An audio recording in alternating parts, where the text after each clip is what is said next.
Bueno, queremos darle la bienvenida a todo el mundo. El día de hoy, en este capítulo de Psiquiatría México, en nuestras pláticas psiquiátricas, donde rompemos el estigma una plática a la vez, tenemos como invitada a nuestra fabulosa Giselle Cano, a quien queremos mucho. Bueno, yo personalmente la quiero mucho, pero además ya hemos tenido en entrevistas previas. Entonces, para recordarles, la doctora Giselle Cano Arrieta es especialista en psiquiatría y en adicciones. Lleva una carrera de más de 12 años. Actualmente es fundadora y directora de Crecer Psicobienestar Integral, que es una institución privada para el tratamiento ambulatorio para las adicciones y la patología dual. Además, colabora con Avalon en vinculación en salud mental desde el 2021. Lleva más de 10 años de experiencia interconsultando a pacientes en diferentes centros de rehabilitación para adicciones, así como clínicas psiquiátricas tales como la Comunidad Terapéutica Margaritas, la Fundación Quinta San José, la Clínica Kleiber, Montefénix y los hospitales del Grupo Ángeles. También es docente de introducción en la salud mental en la Facultad de Medicina de la UNAM. Ella es egresada de La Salle como médico cirujano y posteriormente realizó la especialidad en psiquiatría en la Clínica San Rafael y el posgrado en adicciones hablado por la Universidad La Salle. Entonces, bienvenida, Giselle, muchas gracias por estar aquí otra vez. No, al contrario, por la invitación. El día de hoy vamos a hablar de un tema que es muy interesante, que es si acaso existe el alcoholismo funcional. Algunas personas consideran que existe este término de alcoholismo funcional y viene aquí Giselle a desmitificar este asunto. Pues sí. Para esta entrevista nos está acompañando María Fernanda de Crescenzo, que es nuestra flamante pasante de servicio social, quien nos está ayudando ahora con esta parte de Psiquiatría México en divulgación. Bueno, para empezar, ¿cuándo se considera que una persona es alcohólica? Mira, finalmente el consumo de alcohol como que va a ser una enfermedad progresiva.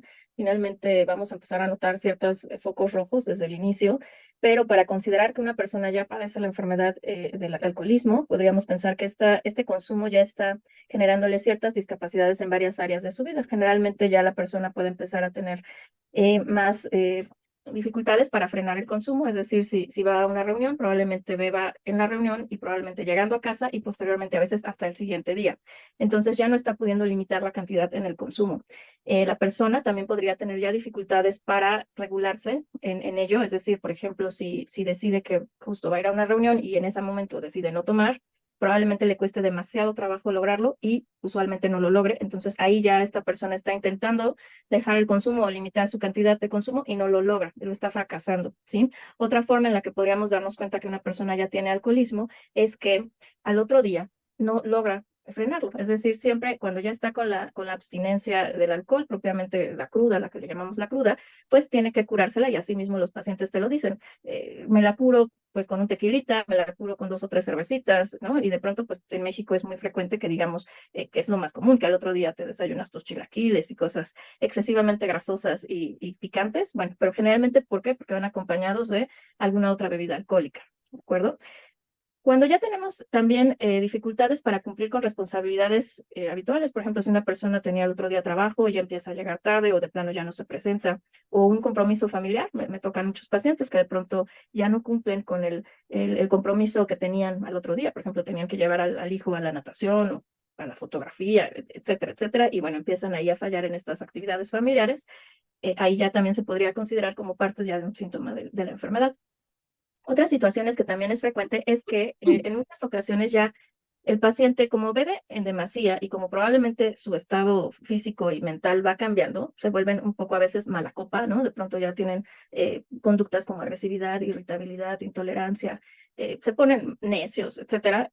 La gente también los va como un poquito rezagando, relegando, marginando. Entonces ahí empieza a haber cierta sí, de aislamiento, ¿no? Entonces ahí ya también empiezan a ser síntomas que probablemente solo cuando lo interrogas te lo empiezan a decir, pero sí, a lo mejor tenían un grupo de amistades y uno piensa que esas amistades siempre van a persistir todo el tiempo, pero no, hay quienes tienen un límite y hay quienes dicen hasta aquí, y bueno, ahí empiezan a evidenciarse ya en un aislamiento social también, de acuerdo a la manera en la que ya están consumiendo.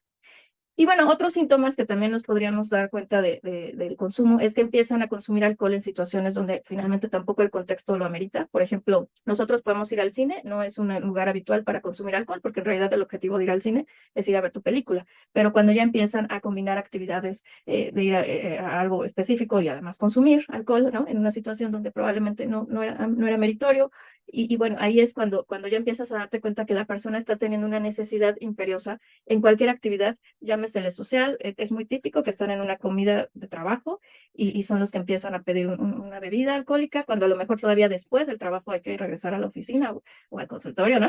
A donde tengan que ir a trabajar.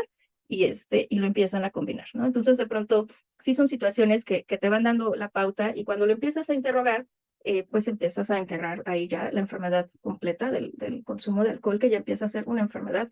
Muchas ocasiones ellos lo reconocen, otras no. Muchas otras, la familia es la que viene a darte llamémoslo así, porque así es tal cual como llegan conmigo, la queja de: oiga, doctora, es que no es posible que al otro día esté bebiendo, ya lleva viernes, sábado y domingo, ¿en qué momento va a frenar? El lunes no llegó a la escuela, etcétera, etcétera.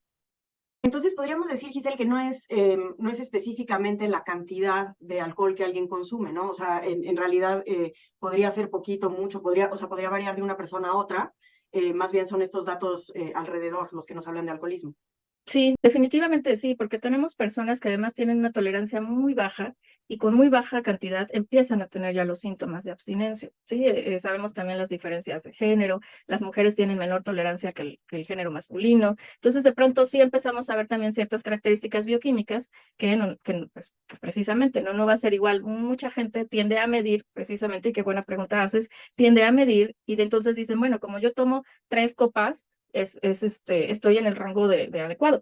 Sí, pero habría que ver tu bioquímica, ¿no? Habría que ver tu base, habría que ver esta tolerancia que tú tienes, porque a lo mejor tienes una intolerancia 0 y 3 es muchísimo, ¿no? Y también habría que ver, porque en muchas ocasiones las combinaciones, bueno, sabemos perfectamente que no nada más los fármacos de la índole psicofarmacología, sino también fármacos antibióticos, cualquier otro tipo de tratamientos, por ejemplo, el tratamiento para el acné, ¿no? La isotetribina, que son fármacos que no puedes combinar con alcohol. Entonces, de pronto, la gente no lo sabe o no lo quiere oír cuando se los dice el médico, y entonces no sigue la indicación. Entonces, de pronto, su tolerancia puede cambiar, ¿sí? No es lo mismo si estás en el tratamiento o no estarlo. Entonces, de pronto, ahí podríamos tener dificultades.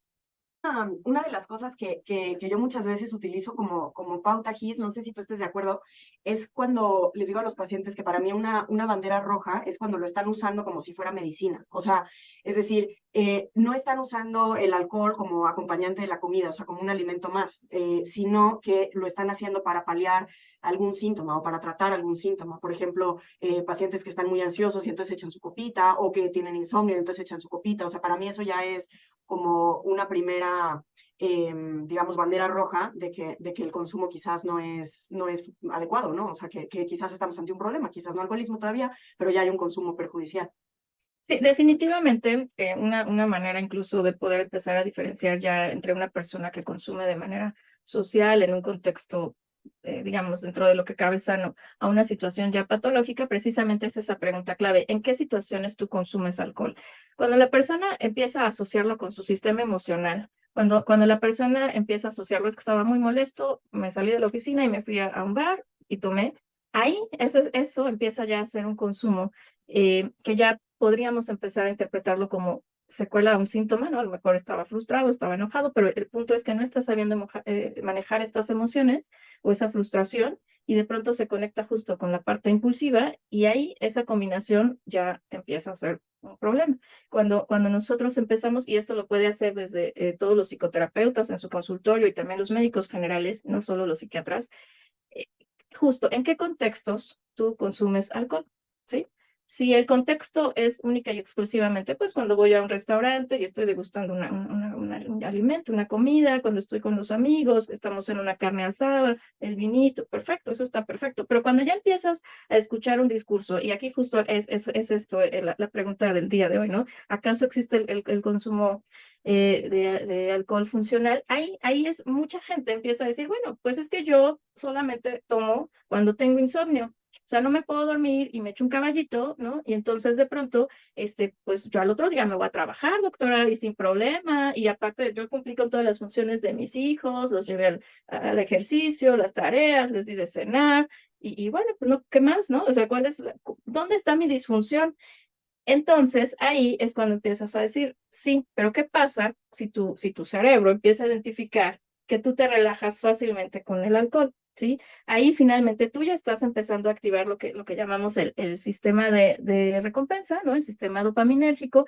Y entonces, ¿qué pasa? Pues tu cerebro va a empezar a asociar esta conducta placentera de lograr el sueño, lograr la inducción al sueño con el alcohol. Finalmente sabemos perfectamente que la estructura y la arquitectura del sueño no va a ser la mejor, ¿no? O sea, ni siquiera estamos ayudando a que el sueño sea de una manera adecuada, pero bueno, finalmente sí se logra dormir la persona y su percepción es de que sí durmió. Pero al final del día vamos a empezar a tener situaciones donde el alcohol ya va a empezar a ser parte de un hábito, de una cotidianeidad, ¿no? Entonces, ahí es cuando se pueden empezar a detectar el inicio de una adicción. Sí, es bien frecuente que te lo... Y esa es la de las preguntas del por qué hacer este video. ¿Acaso existe el alcoholismo, el consumo de alcohol de una manera funcional? A mí, por ejemplo, me llegan muchas personas que, así como tú dices, María, pues no lo ven como un conflicto, se empiezan a sentir ansiosos y durante el día, ¿no? Bueno, pues, ¿qué pasaría si me tomo una copa, ¿no? O sea, un tantito de vodka, lo pido en la comida, ¿no? Acompañado de los alimentos, no estoy haciendo nada malo, estoy comiendo, solo pedí mi traguito. Ahí es cuando empieza el conflicto. No quiero, sí, exacto, vas Mafer.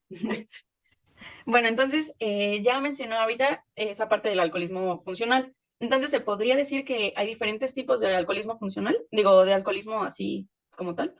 Sí, mira, hay varios tipos de consumidores de alcohol definitivamente. No, fíjense, ahorita les voy a describir la forma del cómo se consume. No les voy a describir el cómo está clasificado en el DSM-5 de acuerdo de acuerdo a la severidad del consumo. Les voy a decir el cómo se consume, ¿de acuerdo? Hay quienes consumen como un fenómeno para evadirte de una situación. Por ejemplo, muchísima gente nos llega al consultorio que tiene dificultades en sus habilidades sociales, es decir, le cuesta mucho socializar, ¿de acuerdo? Entonces, este tipo de consumidores que hacen, pues que van a la reunión y no les queda de otra y tal cual, y te lo dicen, a mí no me gusta el alcohol, pero el efecto que me da me ayuda y me ayuda a tolerar una reunión de 2 o 3 horas, no más. ¿De acuerdo? Entonces, o sea, no son personas que pudiéramos encontrar con un abuso, pero sí lo están utilizando como un adyuvante para poder soportar la fiesta, ¿no? Entonces, bueno, ese es un tipo de consumo que es como para evadirte una situación. En muchas situaciones, por ejemplo, igual, en problemas de relaciones de pareja, también me toca que pronto, ahorita, ¿no? Viene Navidad, Año Nuevo, hay que convivir con la familia, y de pronto la pareja que no soporta a la familia del otro dice, no, pues yo prácticamente llego, me siento, pido mi bebida y que ruede la fiesta, porque no tolero a la prima, a la hermana, al hermano, al suegro, ¿no? Entonces de pronto como para evadirse de esa situación, de ese compromiso, de ese vínculo, pues finalmente empiezan a consumir. Entonces, ese es un tipo de consumo, ¿sí? Se le llama alfa, ¿sí? Es un consumo de evasión. Hay otro consumo que se le llama el beta, que también aquí habría muchos cuestionamientos de si es el funcional, porque es un consumo habitual, ¿sí? Y es un consumo que generalmente no llega al exceso y no genera, no tiene al otro día como tal síntomas de abstinencia, por lo cual no hay que curársela, pero finalmente es un consumo habitual, ¿sí? Este no es un consumo de alcohol que nos quite el sueño, ¿no? A nadie ni al mismo consumidor, pero sí es un consumo que tendríamos que tener presente, que no se salga de ese cuadro, ¿sí?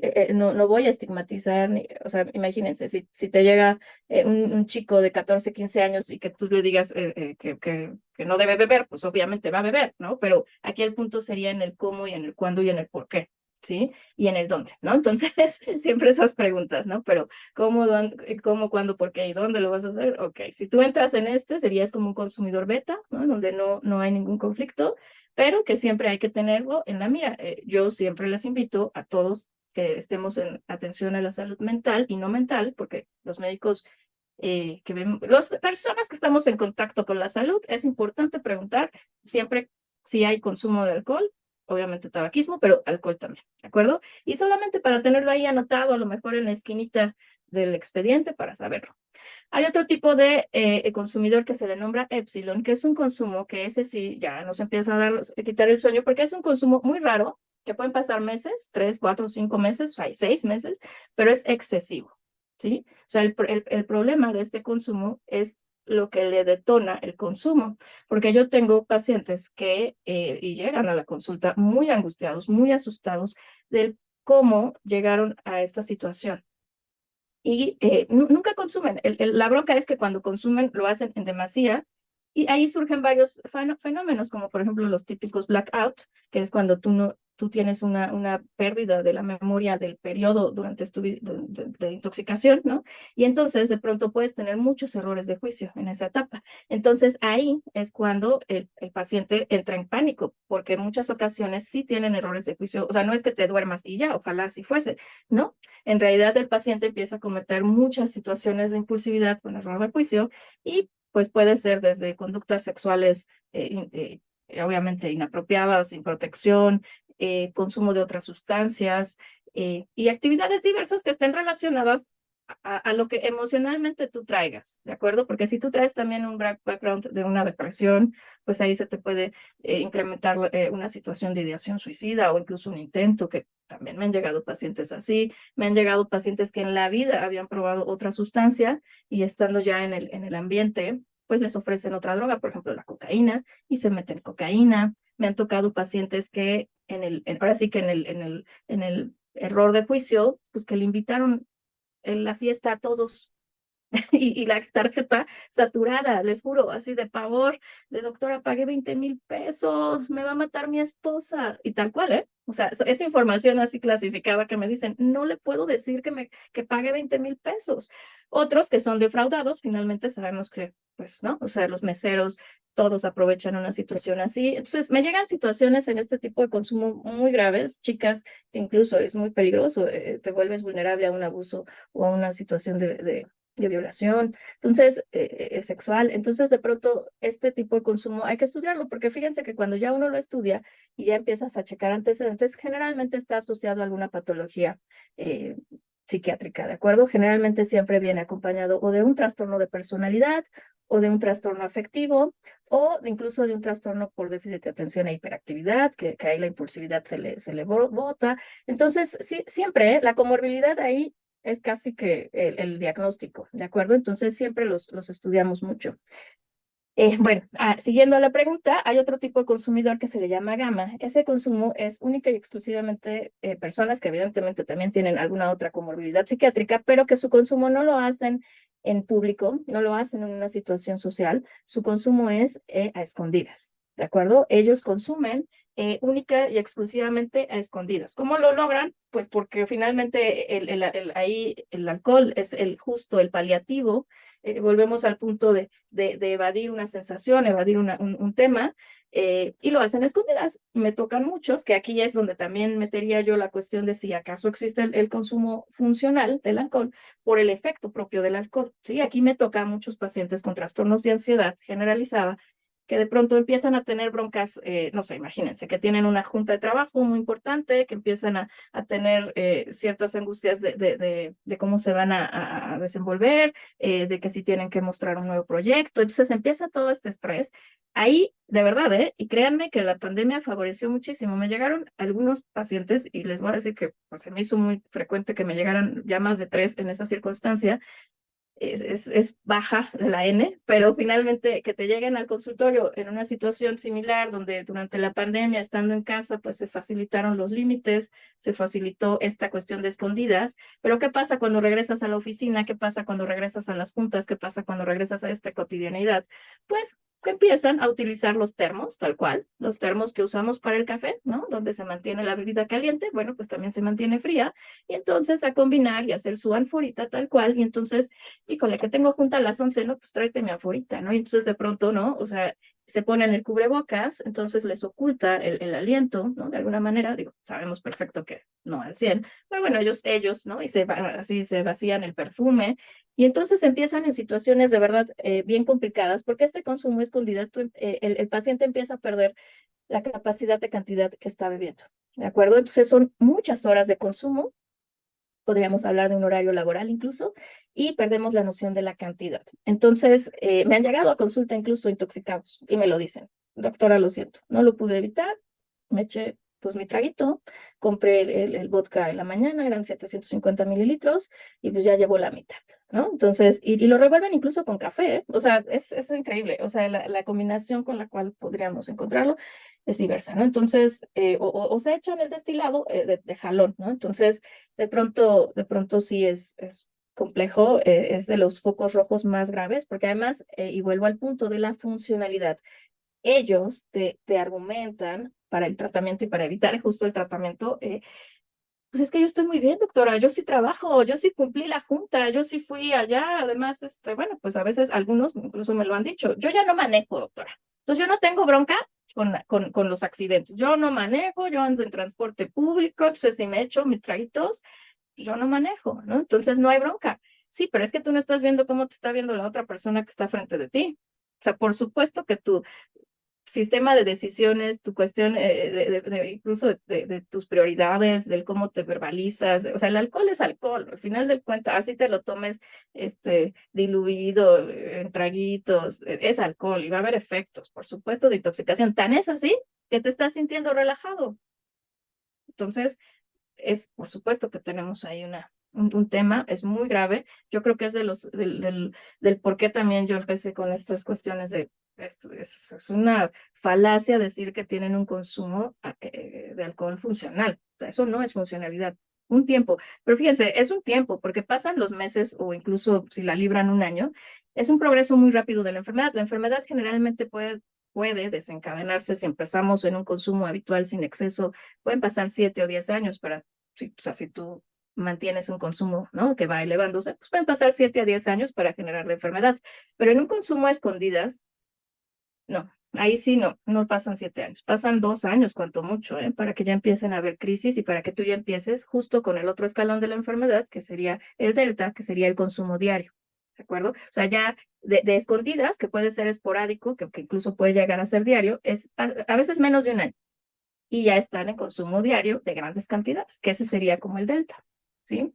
Y bueno, pues ya, ahora sí que ya los otros dos grados, ya estamos hablando de la enfermedad propiamente gravísima, donde, por ejemplo, el tipo agudo, que es un consumo muy elevado, pero porque esa persona ya tiene una alta tolerancia al alcohol, y bueno, que ya incluso llega a una situación de un riesgo de un coma etílico, una situación gravísima, ¿no? Entonces, ese es el grave, y bueno, el que ya te llega por diferentes referencias médicas, a lo mejor te lo manda el internista, a lo mejor te lo manda el gastro, a lo mejor te lo manda algún otro psiquiatra, ya es el otro consumo, que es el consumo crónico, que ese sí ya son altas dosis de alcohol, ya tiene una alta tolerancia, ya tiene una dependencia de consumo diario, y bueno, ese ya es el que conoceríamos en el DSM-5 como de consumo grave, ¿no? El crónico. Pero bueno, en cuestión y en materia del alcoholismo, que es una sustancia sumamente fácil de conseguir, no hay límite realmente en la compra.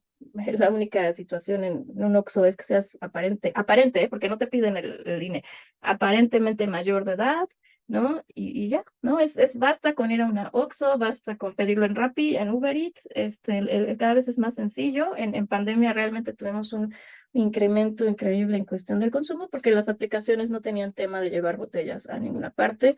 Y bueno, pues así se va gestando la enfermedad, hay diferentes grados, pero al final del día, pues en todos los puntos creo que nos llamaría la atención el cómo se toma, y por eso siempre les repito, ¿no? El cómo, el cuándo, por qué, en dónde, porque si no tenemos esas respuestas, pues no tenemos conciencia de nuestro consumo de alcohol, precisamente. Claro, justo una de las cosas que mencionas, Giselle, que a mí me parecen muy claras y que eso yo también lo veo con mis pacientes, es cómo consideran que el consumo no es problemático, pero en realidad cuando lo ves, han modificado toda su vida para permitir el consumo. O sea, ya ahora su vida gira en torno a consumir en lugar de que sea como, bueno, el alcohol es esta cosa que acompaña algunas veces mis comidas, ¿no? De pronto ahora es justo lo que tú dices, ¿no? Bueno, ahora ya arreglo con quién voy a manejar para poder consumir, me compro mi anforita para poder consumir. O sea, ya mi vida gira en torno a que esta sustancia esté presente en mi día a día, ¿no? Totalmente, totalmente. Y ellos mismos, lamentablemente, a veces ni siquiera lo van notando. O sea, no se dan cuenta de esos cambios, ¿sí? Cuando ellos te dicen, es que yo ya no conduzco, yo ya no uso autos y yo salgo en la noche por seguridad. ¿pero de qué? O sea, seguridad de ti, perfecto. Y de hecho yo les aplaudo, perfecto, no traigas auto porque no queremos más accidentes. Pero el punto es tu responsabilidad en ese tema. O sea, es porque vas a beber de más. Y si tú estás saliendo a una reunión y no tienes idea de cuánto vas a consumir en esa reunión, ni cuántas horas vas a estar en esa reunión, desde ahí ya estamos mal. Sí, nosotros programamos todo, bueno, en esta vida y en esta ciudad y en nuestra vida actual, casi que programamos todo. Bueno, nunca se programa la vida social. Yo les invito a aquellos que empiezan a tener situaciones de un consumo diferente, no les voy a decir si es mucho o poco, si empiezan a tener un consumo diferente al habitual, ¿no? Que se pregunten, ¿no? ¿Planeo cuánto tomo? O sea, ¿cuánto tomo? ¿Cuánto voy a tomar? O sea, ¿lo planeo? Porque si no lo planeo, ahí está un foco que podríamos trabajar, ¿sí? Yo muchos de mis pacientes, pues ya es que llegan conmigo, yo veo adicciones, ya hasta les da pavor contestarme, pero les digo, no se trata de eso, yo nunca te voy a decir que no, simplemente te voy a decir, ten un poquito más de conciencia en el cómo lo vas a hacer, si lo vas a hacer, ¿de acuerdo? Y si lo sabes, no te voy a reclamar nada, ni te voy a, no es un síntoma si no me lo reportas, ¿no? O sea, pero es una cuestión que tienes que tener en mente, ¿no? Justo algo que nos mencionaban, que a mí me hizo muchísimo clic durante la pandemia, que hacíamos el curso de burnout para especialistas, ¿no? Justo una de las preguntas que a mí me hizo mucho clic fue si habías notado que estabas consumiendo más alcohol, ¿no? Y entonces de repente hacías conciencia y decías, híjole, pues sí, o sea, no me había puesto a pensarlo, pero ahora que veo hacia atrás mi semana, sí, de pronto el otro día llegué del trabajo y dije, ¡ay Dios! Como que necesito una cerveza, ¿no? Y de repente te das cuenta de que ha aumentado tu consumo en la última semana, y entonces justo nos lo decían como, mira, o sea, ese es un foco de que el estrés está aumentando, de que a lo mejor las cosas están saliendo de control, y tú ni te estás dando cuenta, y cuando volteas a verlo, pues sí hay un consumo aumentado, ¿no? Totalmente, totalmente. Y yo creo que pandemia fue un factor predisponente para que el incremento se fuera más rápido, porque como no había ese compromiso de levantarse temprano al otro día y justo pues el verte con personas también te limita, ¿no? El saber que tienes que llegar en un lugar A, pues favoreció. Yo realmente ahorita creo que estoy justo recibiendo muchos pacientes que en pandemia se confiaron, que no tuvieron esa precaución de darse cuenta, ¿no? Y entonces de pronto ya ha pasado un año y medio completo fuera de casa, pues que ya dicen chispas, todo lo estoy justo arreglando, asociando, acompañando con alcohol. Y esto en pandemia, pues no me daba cuenta, pero ahorita ya me estoy dando cuenta, porque los demás me lo están diciendo incluso. Entonces, ahí es cuando empezamos a notar también que es bien difícil. Esta enfermedad es bien compleja de detectar a tiempo. Sí les diría que cuesta mucho, porque pues es que tenemos platicábamos algunos de mis pacientes y hacemos reflexiones vivimos en una sociedad alcohólica, ¿no? Y es real. Tenemos ustedes vean una serie y de pronto salen dos o tres personas con una copa de vino y súper agradable la conversación, de pronto le cambias a otro y te bombardean con cerveza, cerveza, cerveza, le cambias a otro y vuelven a estar bebiendo, ¿no? En el contexto de la escena. Entonces de pronto son mensajes que uno de pronto ya vas al refri y ya sacas tu, tu cerveza, ¿no? O sea, es como algo condicionamiento. Sí. También otra de las cosas que a mí me gustaría ver es justo este concepto que a mí me siento que es muy, muy peligroso de tocar fondo, ¿no? O sea, justo pienso yo que una de las cosas que es muy terrible de esto que llaman el alcoholismo funcional es que al revés, encubren tanto y logran mantener la funcionalidad tanto tiempo que la enfermedad en realidad pasa desapercibida más tiempo, ¿no? O sea, cuando una persona consume de forma brutal y ese día choca el coche, como que se disparan todas las alarmas y la gente voltea a ver qué está pasando, ¿no? Y actúan, ¿no? Pero cuando todo lo demás se mantiene, como que impide que estallen las alarmas que normalmente te harían detectar una enfermedad, ¿no? Totalmente. Yo creo que aquí, como precisamente no lo tenemos normalizado, la gente, o sea, las mismas personas que cohabitan con ellos en casa, pues lo ven como normal, salvo que ya realmente pasen varios sucesos en un determinado tiempo, ¿no? En unos 3 meses y ya ven accidente, no llegó al trabajo, perdió la laptop, se quedó dormido 3 días y no salió. Bueno, hasta que ya ven ese tipo de situaciones, ya es cuando empiezan a buscar la ayuda. Entonces, Aquí el punto es, mucha gente en nuestra cultura siempre te va a decir, interven hasta tocar fondo.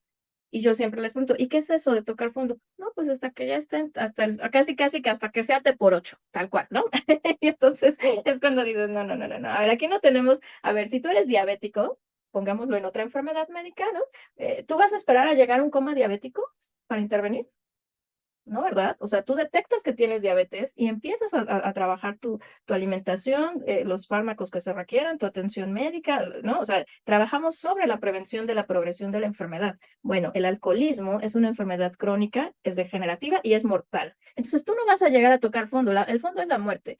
Y la muerte puede ocurrir por alguna otra circunstancia también o no asociada al alcohol, pero tú no vas a permitir que crezca esta enfermedad. Entonces, no, y no lo vas a permitir si eres médico, si eres psicólogo, si eres amigo, si eres amistad, o sea, no lo puedes permitir, ¿de acuerdo? Entonces, eso de tocar fondo, no, tú intervienes claro, los niveles de intervención son muy diversos y no a la primera te vamos y eso tampoco es correcto, pero a meter a un anexo, lo que culturalmente conocemos como un anexo que existen, porque son los únicos que han recibido pacientes alcohólicos en estados crónicos, pero el punto es, no por una situación vas a meter a un anexo, pero sí tienes que dar atención y tienes que dar psicoeducación y tienes que empezar a trabajar con la prevención y tienes que detectar las comorbilidades psiquiátricas, porque si tú no las detectas, esto va a crecer. Entonces, no, nunca podemos pensar en tocar fondo, siempre piénselo como que es una enfermedad que es crónica, que es degenerativa y es mortal. Y si fuese una diabetes, si fuese un lupus, si fuese cualquier otra enfermedad, uno le pone atención, incluso a la obesidad, ¿no? Entonces, bueno, uno previene y busca, evita, ¿no? Haces todo lo posible por no llegar a la obesidad. Entonces, claro que no vamos a permitir nada de estos argumentos, porque antes se pensaba que era un defecto de carácter. Sí, era la percepción. No tienes voluntad, es que no le echas ganas, es que no te sabes cuidar, es que eres influenciable. A ver. Sí, ok, puede que por influencia de tu entorno social consumas de manera experimental, pero de manera habitual, eso ya no entra. Entonces, sí hay un montón de situaciones que podríamos cuestionarnos sobre el manejo previo que se le ha dado a la enfermedad y es de entrada, a ver, que nos quede claro, es una enfermedad que se puede prevenir su progresión, sí, pero no la podemos permitir que crezca, de que crece y florido, ¿eh? Florido, bonita, o sea, y me decía un médico internista, alguna ocasión me decía, un paciente ya muy grave, muy crónico, ya estaba con una encefalopatía hepática incluso, y me dice, ay doctora, lo que siento bien feo es que es una muerte bien feíta, la del alcohólico. Me dice, es una muerte bien feíta, ¿verdad? Y yo, pues sí, me dice, pues sí, doctora, es que véalos cómo quedan, bien feitos, se van muriendo. Y dices, oye, no, o sea, ya para que el internista te lo diga, es porque ya estamos, ¿no? En una situación también caótica. Entonces, no debemos, no, o sea, es algo como, o sea, yo lo veo igual así, yo no puedo entender cómo puede haber a la actualidad un pie diabético, bueno, pues igual yo no puedo entender cómo puede llegar una persona a un alcoholismo crónico así, ¿no? De ya tener una encefalopatía hepática, ¿no? O sea, ya son situaciones mayores. Dejo a Mafer. Sí.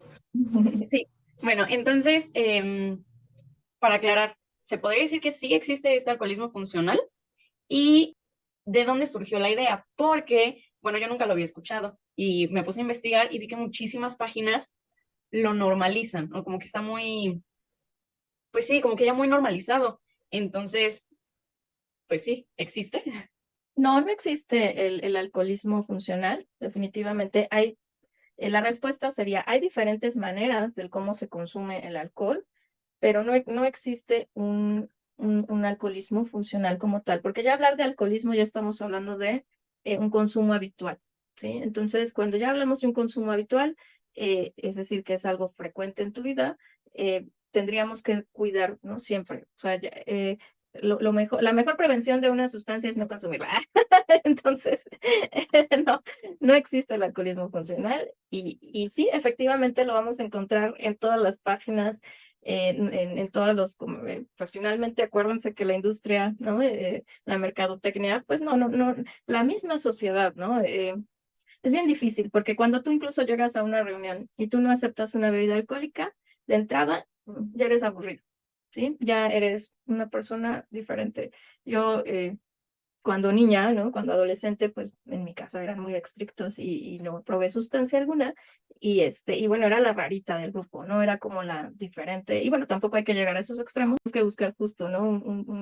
Una situación donde tampoco te sientas tan diferente, pero sí tiendes a ser a la actualidad una persona que no consume alcohol, es una persona sinónimo de o aburrida o no sé, de pronto extraña, bizarra, cualquier adjetivo que le puedan encontrar a raro, ¿no? Y no se respeta. Entonces ahí es cuando decimos, o bueno, incluso hasta te reciben ataques, ¿eh? De que, ¿qué? Ya te cambiaste de religión en tu secta, ¿no? O sea, cosas bien agresivas que de verdad a mí cuando mis pacientes me lo comparten, claro que duele, porque dices, es que yo puedo trabajar contigo y fortalecerte, pero yo no puedo trabajar con una sociedad que normaliza el consumo y que además cuando son amigos al revés, ¿no? Se deberían de medir, solidarizar, empatizar, ¿no? Y que por ellos mismos, ya no digo para su colega que esté con camarada, pues que esté en una situación ya de enfermedad, por ellos mismos, ¿no? O sea, me regulo porque no es correcto, ¿no? Porque por salud. Pero bueno, tenemos que hacer mucha psicoeducación y este tipo de entrevistas pues seguramente contribuirán un poquito para ello. Y bueno, justo también mi siguiente pregunta es esa, ¿cómo podemos ayudar a alguien porque, bueno, que ya cuenta con alcoholismo? Porque sí, generalmente, em, pues dice, no, yo puedo, o no, estás loco, no soy alcohólico. Entonces, ¿cómo podemos ayudarlo a que se dé cuenta que sí ya tiene un problema y a que pues busque ayuda?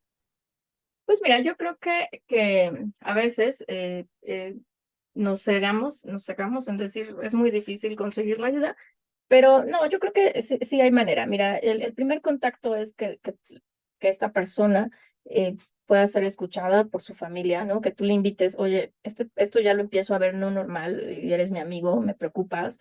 eh, ¿Por qué no platicamos, ¿no? En este acompañamiento, ¿por qué no platicamos este tema con tu familia, con tus papás, con tus hermanos, con otros amigos, ¿no? O sea, de pronto la escucha es un buen inicio, ¿no?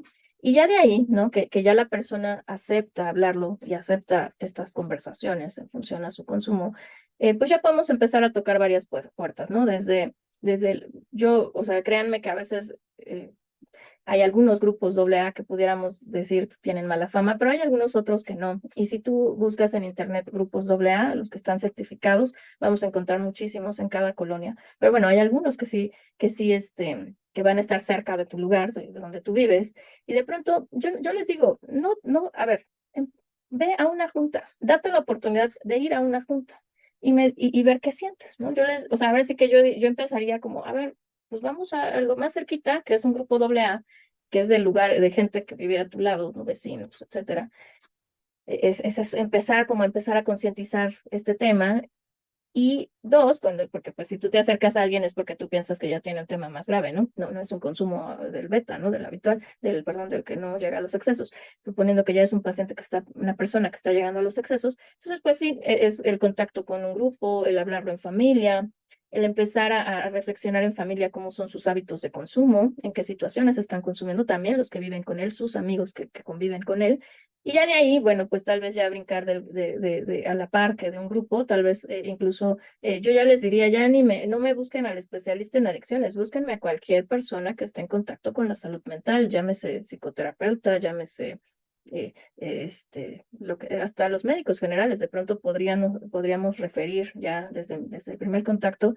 Hay clínicas, los famosos CAPA, que son los Centros de Atención para las Adicciones que brinda el gobierno, que están aledaños siempre a un centro de salud, no sé cómo se llaman ahora, pero así se llamaban en mi época, pero bueno, estos capaz siguen funcionando, hay muchos en toda la ciudad, y es atención ambulatoria para la prevención de las adicciones, ¿de acuerdo? Entonces ahí trabajan trabajadores sociales, psicólogos, médicos generales, y abordan perfectamente la parte de la prevención y conciencia de la enfermedad. De hecho, es un recurso bastante mal ocupado porque ellos tienen unos manuales fabulosos de cómo ir detectando tu consumo y de cómo ir entrando en esta conciencia para irlo reduciendo. Te dan pura terapia cognitivo-conductual, la que necesitamos en este momento, y te dan muchísimas herramientas sociales. Entonces, ese programa está muy bien hecho y yo creo que está desperdiciado y que todos nosotros, los que estamos en este lado, tendríamos que estarlos teniendo muy en cuenta los CAPA, porque yo participé cuando se empezaron a generar hace muchos años y yo los manuales los tengo muy presentes y sé que están bien hechos. Entonces, yo creo que empezar por ahí.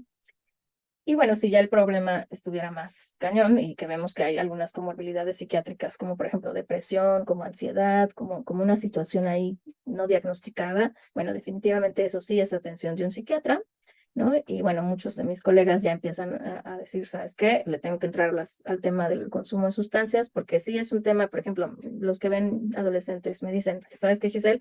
Yo antes no veía adolescentes con consumo de sustancias, pero pues dadas las circunstancias, pues ya ahora le tengo que entrar durísimo a este tema y pues ya los veo, ¿no? Y esto es fabuloso porque realmente sí somos pocos los psiquiatras que estamos viendo solo adicciones y pues realmente nuestros tiempos de espera de consulta a veces se complican y estos temas a veces sí son urgencias. Sí, a veces son urgencias. Entonces, yo siempre les digo, eh, entre más pronta la atención, no importa de con quién, pero la cuestión es, y lo primero que yo te diría incluso a ti de urgencia es, paremos el consumo y acompañemos a la persona. Ese sería el primer paso a un tratamiento. Sí, cualquier sustancia de la que hablamos, obviamente ahorita por alcohol, pero es parar el consumo y buscar opciones, acompañando a la persona, ¿sí? Siempre acompañando a la persona. También yo pienso que sería importante también como personas al lado, justo en esto que dices de lo normalizado que tenemos el consumo de alcohol, el invitar a las personas a tomar alcohol, ¿no?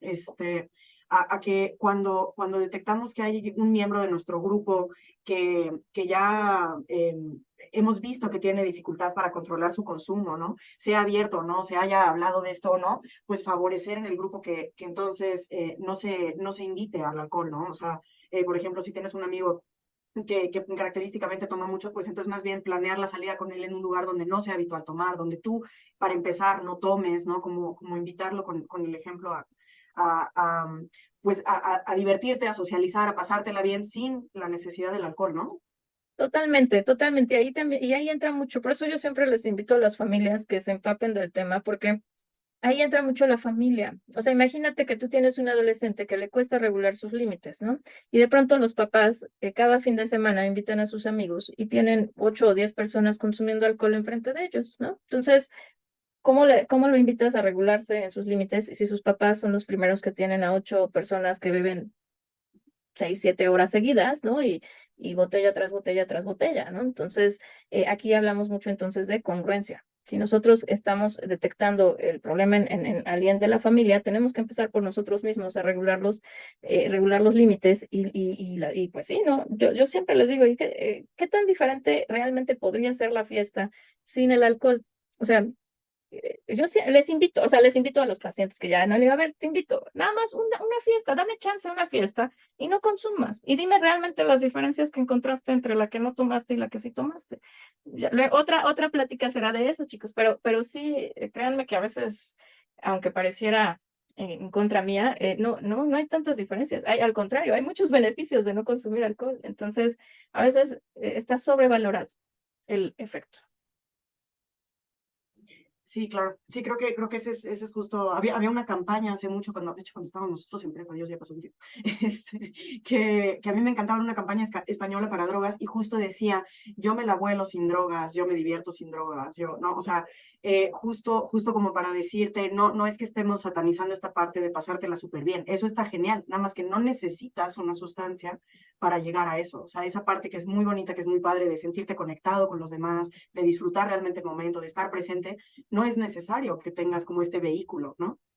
Definitivamente no. Sí está sobrevalorado, tiene mucho que ver también con los efectos del inicio de la sustancia, pero es que el punto es que nunca te dramatizan en las series, en los comerciales, en las películas, la segunda parte. En algunas sí, pero como que pasa como muy de rápido, ¿no?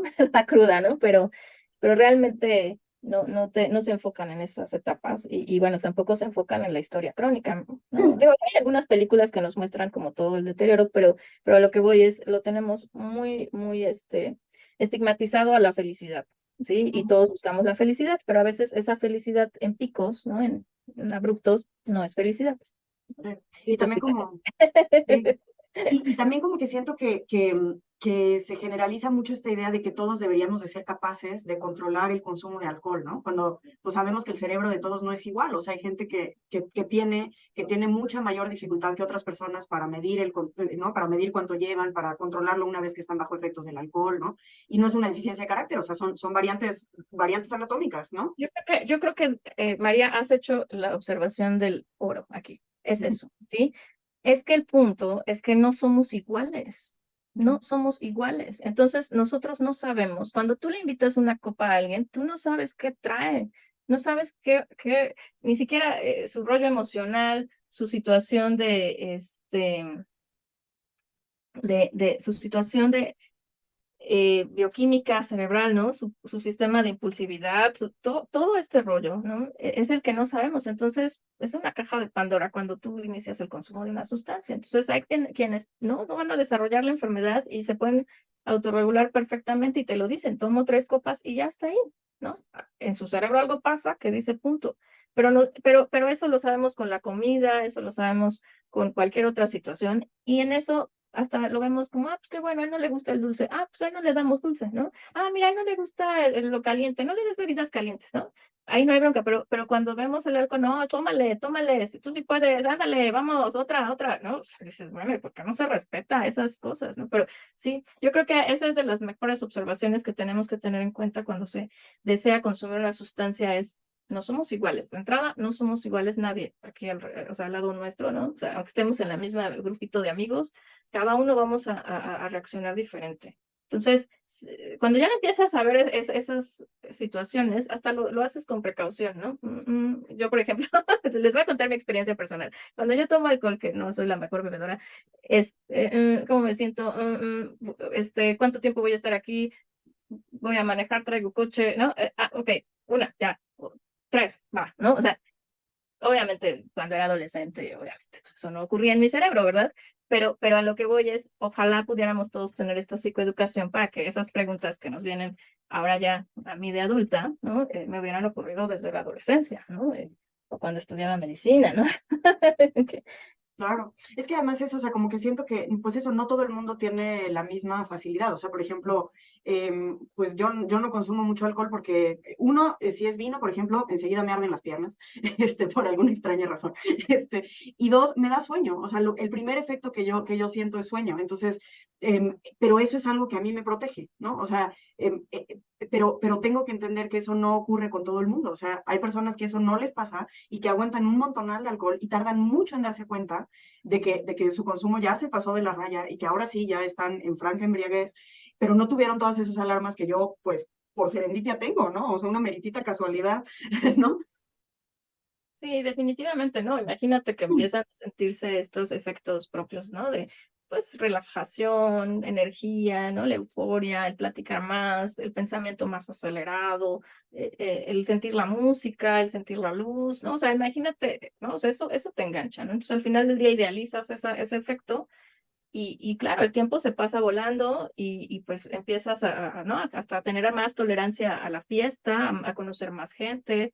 Eso es lo que tenemos idealizado, ¿no? Entonces de pronto, porque cuando pensamos en consumo de alcohol, tú les dices, ¿y es porque estabas comiendo? Bueno, media hora, ya después me pasé a la fiesta, ¿no? O sea, en realidad el consumo es siempre a veces, ¿no? Cuando es social, ¿no? Obviamente. Ya en otras etapas, bueno, ya hablamos de las otras, pero cuando es social, cuando estás conociendo la sustancia, te enganchan esas experiencias, ¿no? Placenteras, y de ahí es que te quedas como fijado, y el propio cerebro, eso es lo que bioquímicamente es lo que fija, ¿no? Esos segundos de placer, y pues de ahí que es tan complejo erradicarlo, ¿no? Y decir, no hay otra cosa que me lo genere. Por eso no experimentamos otras situaciones que podrían darnos esos mismos efectos placenteros, no en esa escalada tan rápida, porque el alcohol, claro, tú te echas 3 copas de jalón y sientes, pero sí, rapidísimo el efecto, ¿no? Entonces, esa es la diferencia, que queremos todo también muy inmediato. A ver, no sé si nos queda alguna pregunta sin responder. ¿No? Perfecto. Entonces, Gis, no sé si quieras cerrar con algo tus como comentarios finales, lo que quieres que se lleven a casa. Sí. Bueno, pues miren, yo les recomiendo que siempre que salgan, antes de pensarse malos o buenos tomadores, que siempre tengan planeado el número de tiempo que van a estar en esa actividad social, que intenten que no beba, o sea, no beber una bebida más allá de 1 hora y que siempre lo intercalen con bebidas hidratantes que no contengan alcohol. Creo que con estas pequeñas reglas podríamos evitar caer en un abuso o en una intoxicación. Y segundo, cuando hagan esta planeación, pues también pensar, ¿no? ¿Cómo me siento emocionalmente? Si realmente valdría la pena consumir alcohol en ese momento, ¿no? en el contexto en el que me encuentro, ¿valdría la pena consumir alcohol? ¿No? O sea, el cómo, el cuándo, el dónde y el por qué lo estoy haciendo, ¿no? O sea, yo sé que son preguntas muy claras, cómo, cuándo, dónde, por qué, cuánto tiempo voy a estar, y esas formas, no nada más para el alcohol, aplica para muchas otras sustancias y podrían beneficiarnos para tener un éxito en esa noche o tal vez no. Muy bien, muy bien. Sí, justo en ACT, como una de las cositas que se hace para los compromisos, es eso, es que pues tú te anotas como compromisos contigo mismo, o sea, ¿no? O sea, te puedes poner como tu tarjetita, tenerla allí, ¿no? O sea, como decir, bueno, en cuanto llego a la fiesta, es rápido, abro mi celular y veo como la conversación que había tenido conmigo misma, ¿no? O sea, volver a ser consciente qué es lo que espero de este momento, cuáles son las cosas que debo recordar, ¿no? Traer a la mente. Sí, totalmente. Yo creo que tenemos que trabajar mucho en estas planeaciones sociales para que podamos empezar a mejorar nuestras habilidades, ¿no? Eso creo que sería un punto a trabajar, que todas las escuelas tendrían que tener en mente el manejo de habilidades sociales en los adolescentes. Eso. Muy bien. Ay, pues muchas gracias, Giselle, muchas gracias. Creo que es un tema muy interesante. Creo que está muy, además, muy ad hoc para justo la época navideña, donde se dispara tantito el consumo de alcohol. Exacto. No, Pues muchas gracias. ay, no, un gustazo. Bueno, aquí lo dejamos. Le agradecemos mucho a todas las personas que hayan escuchado esta entrevista. Y estaremos subiendo los pequeños clips en forma de Reels con los puntos que fue tocando Gisela a lo largo de la entrevista para que puedan ir viendo cachitos para esta vida ocupada en la que no podemos apartar una hora de nuestra vida necesariamente. Muy bien, muchas gracias y seguimos en Pláticas Psiquiátricas.